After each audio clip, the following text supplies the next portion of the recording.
अस्सलाम वालेकुम। आज हम डिस्कस करेंगे पंजाब इन्वायरमेंटल प्रोटेक्शन एक्ट 1997। इसमें सेक्शन नंबर 1 में शॉर्ट टाइटल एंड एक्सटेंट के बारे में बताया गया है कि this act extends to the whole of Punjab and come into force at once. Section 2 में डिफरेंट डेफिनेशंस बताई गई हैं, जैसे कि एडवर्स अफेक्ट। एडवर्स अफेक्ट वो होते हैं जो कि बायोडाइवर्सिटी, हेल्थ और प्रॉपर्टी को डैमेज करते हैं।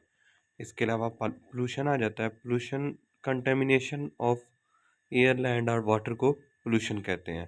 अब उसमें मज़ीद वो पूछ सकता है कि एयर पोल्यूशन क्या है, contamination of air. Similarly land जो है वो कंटेमिनेशन ऑफ लैंड और वाटर जो है contamination of water. Then next आ जाता है प्रोजेक्ट। प्रोजेक्ट में शामिल होती है कोई भी कंस्ट्रक्शन, ऑपरेशन, एक्सपेंशन और अबंडमेंट। और इसके अलावा सस्टेनेबल डेवलपमेंट के बारे में बताया गया है कि meeting present needs without compromising future generation. इसके अलावा जो मज़ीद डेफिनेशंस दी गई हैं वो आप एक्ट में देख सकते हैं।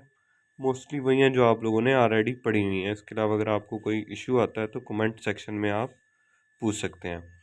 क्वेश्चन नंबर 3 है पंजाब इन्वायरमेंटल सेक्शन नंबर 3 है पंजाब इन्वायरमेंटल प्रोटेक्शन काउंसिल। ये सेक्शन 3 के अंडर फॉर्म्ड होती है और इसके चेयरपर्सन जो होते हैं वो चीफ मिनिस्टर होते हैं और वाइस चेयरपर्सन जो है वो मिनिस्टर इंचार्ज ऑफ इन्वायरमेंट होता है।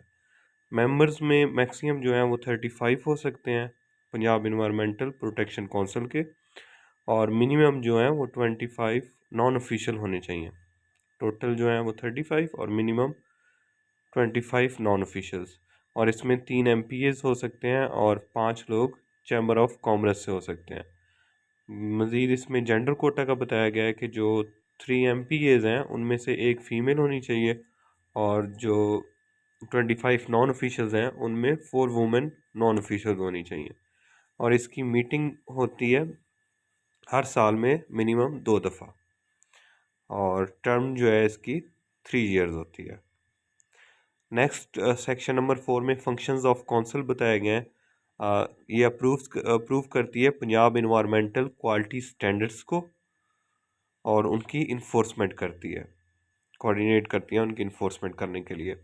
सेक्शन 5 में बताया गया है प्रोवेंशनल EPA। जो प्रोवेंशनल EPA है उसको हेड करता है डायरेक्टर जनरल और गवर्नमेंट जो है वो एडवाइजरी कमेटीज़ बनाती है वेरियस सेक्टर्स के लिए। नेक्स्ट सेक्शन 6 में फंक्शन ऑफ एजेंसी बताया गया है।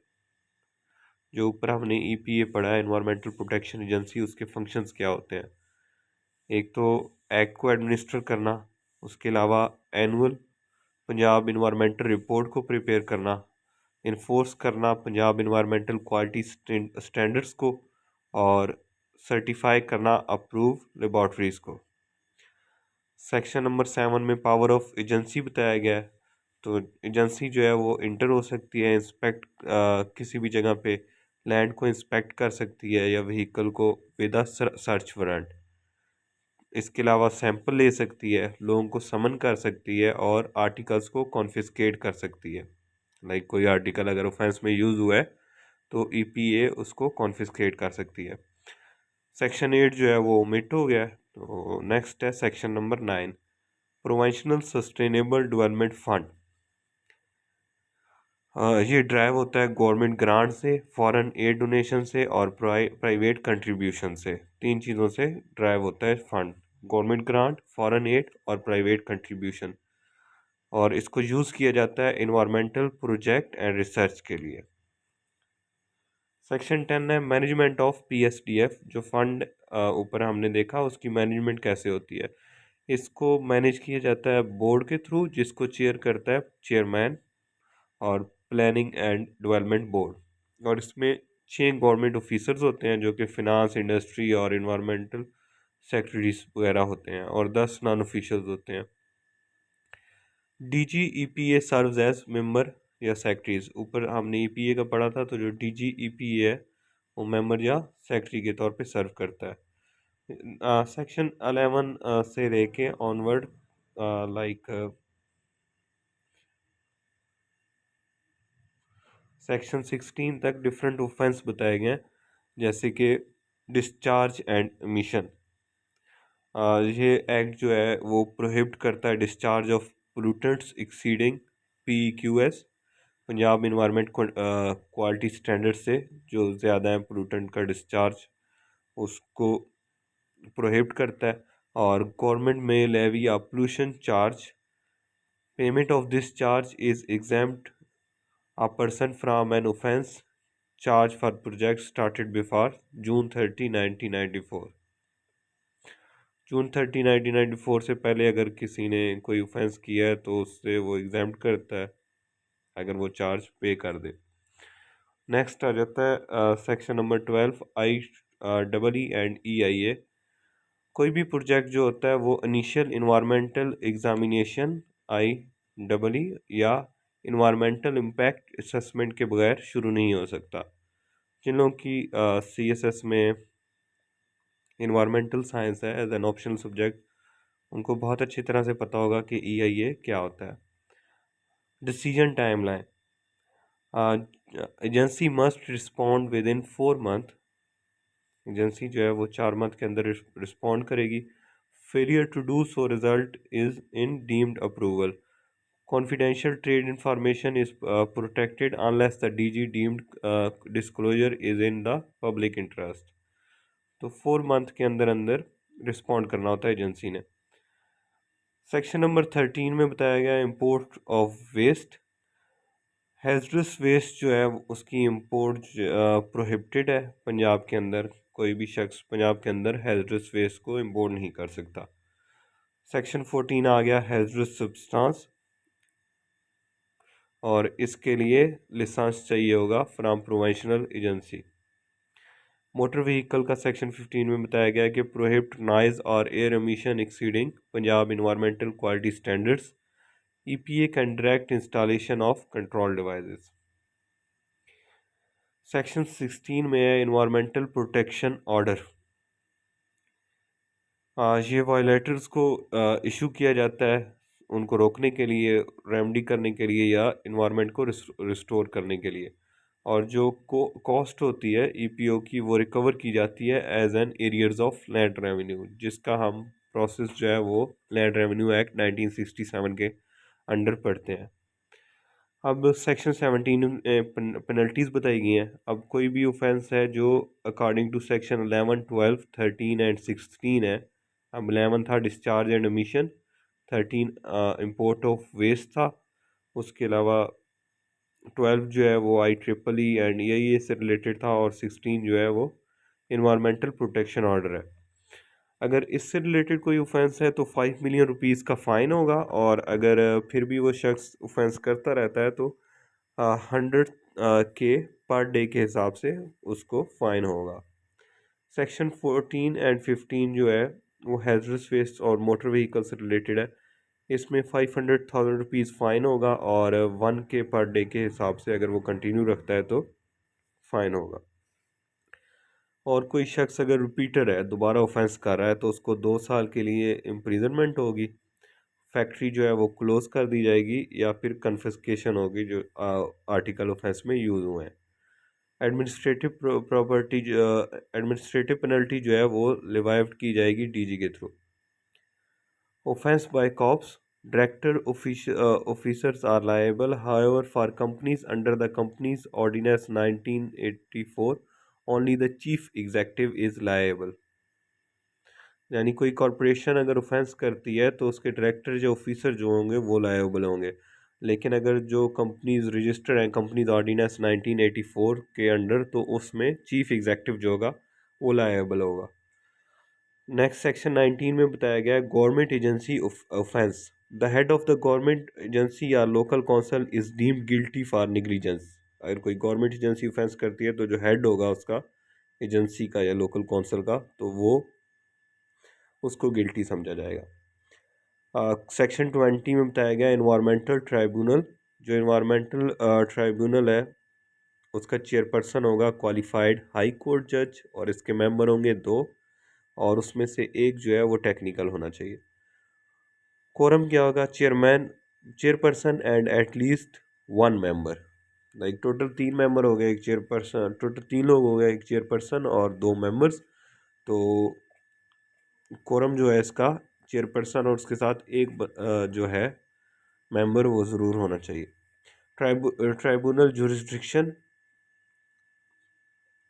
ट्राइब्यूनल जुरिस्डिक्शन जो है वो एक्सक्लूसिव ट्रायल करता है फॉर सेक्शन 17 के ऑफेंस से related, has the power of court of session and appellate civil court, can award up to 100K for false complaints.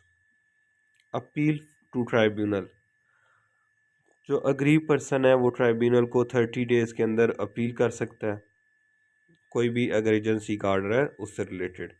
Next आ जाता है appeal to high court, filed against final tribunal order within 30 days. Like अगर agency का कोई order है तो वो 30 day के अंदर ट्राइब्यूनल को अपील कर सकता है, और अगर ट्राइब्यूनल को कोई ऑर्डर है तो 30 डेज के अंदर हाई कोर्ट को कर सकता है, और head by a bench of at least 2 जजेस। इन्वायरमेंटल मजिस्ट्रेट जो है जुडिशियल मजिस्ट्रेट फर्स्ट क्लास को कहते हैं, empowered by the high court, और ये एक्सक्लूसिव ट्रायल करता है सेक्शन 7 के पार्ट 2 के में जो ऑफेंस हैं उनसे रिलेटेड। ट्राइब्यूनल जुरिस्डिक्शन जो है वो सेक्शन 17(1) के लिए होती है, और जो इन्वायरमेंटल मजिस्ट्रेट है वो सेक्शन 17(2) को डील करता है। Appeal from magistrate, the court of session within 30 days their decision is final. Power to delegate, government के पास पावर होती है कि वो गवर्नमेंट के पास अथॉरिटी होती है कि वो पावर को डेलीगेट करे to the government agencies, local council और authority. Power to give direction, the agency is bound by written direction from the government. Indemnity, इस्तिस्ना जिसे हम कहते हैं, तो गुड फेथ में इंडेमनिटी जो है वो हासिल होती है। लाइक अगर कोई गुड फेथ में कोई एक्शन लेता है लेकिन उसके रिजल्ट जो है वो अच्छे नहीं आते तो फिर भी उसे इंडेमनिटी हासिल होती है। ड्यूज रिकवरेबल, जो भी ड्यूज होंगे वो रिकवरेबल होंगे as an arrears of land revenue. Override effect, this act override any other inconsistent law.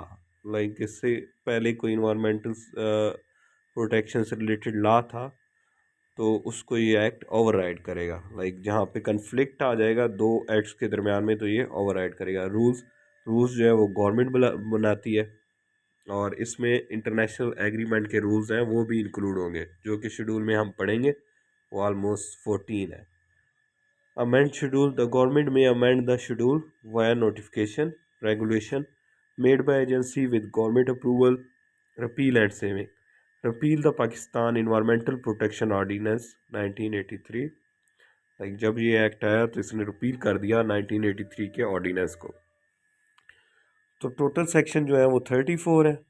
Next एक ही शेड्यूल है जो कि सेक्शन 31 में जो इंटरनेशनल एग्रीमेंट्स हैं उनके बारे में बताता है।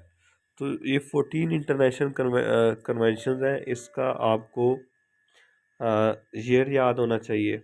और इंटरनेशनल प्लांट प्रोटेक्शन कन्वेंशन रोम 1951, तो ईयर याद होना चाहिए और वो कहाँ किस जगह पे हुई थी। अब जैसे कि हम इंटरनेशनल प्लांट प्रोटेक्शन कन्वेंशन जो है वो पढ़ रहे हैं, तो ये 1951 में रोम में हुई थी। देन आ जाता है plant protection agreement for South East Asian and Pacific region, ये भी रोम में 1956 में हुई थी। Agreement for the establishment of commission for controlling the desert locust in the eastern region of its distribution area in South West Asia, Rome 1963। हाँ, next जो 4 है वो इम्पॉर्टेंट है। Convention on wetland of international importance specially as water flow habitat, Ramsar में हुई थी। Ramsar Iran का शहर है, तो इसको वेटलैंड कन्वेंशन भी कहा जाता है, 1971 में हुई थी, और रामसर कन्वेंशन भी कहा जा सकता है, कहा जाता है। और इसमें इसके अमेंडिंग प्रोटोकॉल भी शामिल हैं जो कि 1982 में हुए थे। देन आ जाता है convention concerning the protection of world cultural and natural heritage. Next है कि फोना एंड फ्लोरा से रिलेटेड कन्वेंशन हुई थी 1973 में वाशिंगटन में, और माइग्रेटरी स्पीशीज से रिलेटेड हुई थी बोन में 1979 में, बोन जर्मनी का शहर है वहाँ पे हुई थी। Then convention on the law of sea 1982, ये भी इम्पोर्टेंट है। और वियना कन्वेंशन ओजोन लेयर के लिए हुई थी 1985 में। और फिर 10 नंबर पे आ जाते हैं Montreal protocol on substances that deplete the ozone layer. ये मॉन्ट्रियल कनाडा की सिटी में हुए थे 1987 में। 16 सितंबर को हुए थे 1987 को। तो इस वजह से 16 सितंबर को ओजोन डे भी सेलिब्रेट किया जाता है। और agreement on network of aquaculture centres in Asia and the Pacific, ये बैंकॉक में 1983 में हुए थे। उसके बाद आपको होना चाहिए 13 नंबर जो है convention on biological diversity, Rio de Janeiro में 1992 में हुए थे। और 14 नंबर पे है United nation framework convention on climate change, Rio de Janeiro 1992, UNFCCC. तो जो कॉप्स हैं कॉन्फ्रेंस ऑफ पार्टीज़, वो भी यूएनएफसीसीसी के अंडर होती हैं।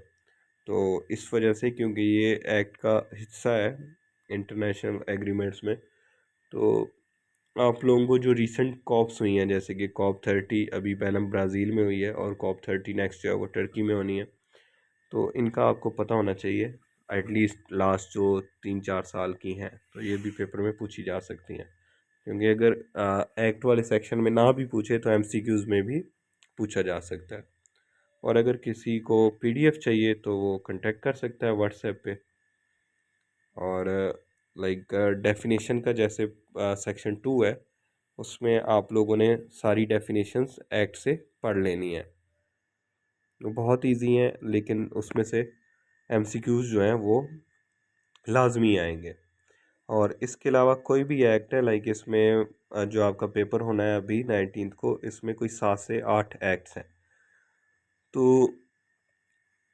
इनका आपको ईयर याद होना चाहिए, किस डेट को ये पास हुए वो पता होना चाहिए। और इसके अलावा सेक्शंस वगैरह इनके पता होने चाहिए। तो उसके लिए आप तमाम जो जितने भी एक्ट्स हैं उनको एक टेबल की फॉर्म में लिख लें, ताकि आप लाइक हर एक के सेक्शंस और डेट्स वगैरह वो आपको याद रहें। और इसके अलावा आप एक दफ़ा ख़ुद भी एक्ट को पढ़ें, क्योंकि सिर्फ जो सेक्शन है वो 34 हैं, तो इतना टाइम नहीं लगेगा। एक दफ़ा जब आप खुद से पढ़ेंगे तो अच्छे से आप जो है वो चीज़ों को मेमोराइज़ कर सकेंगे, और पेपर में जो है वो एमसीक्यूज़ को उस वक्त रिकॉल कर सकेंगे जो इन्फॉर्मेशन आपके माइंड में सेव है। ओके, अल्लाह हाफिज़।